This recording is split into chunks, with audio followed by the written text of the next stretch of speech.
All right, he has on his child adjustable waders. How do they feel? Are they good? Are they cozy? Yeah. Yeah. Okay, so he has the green color. There is camo as well. And I love about this that this is super easy to put on. He is able to put all this on completely by himself. It's one giant piece, boots attached, so it's really easy. Just he slides it on and he's good to go. As far as size, he is in a 4T in normal clothing. In the waders, we ordered the 4-5 size, so it makes sense that these are just slightly baggy, but they fit him well and he can easily grow into them.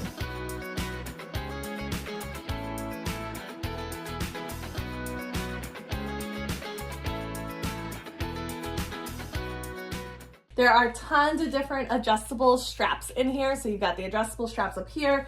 You've got a little tighten at the chest. You've got an adjustable strap at the waist. You've got different zipper pockets, okay?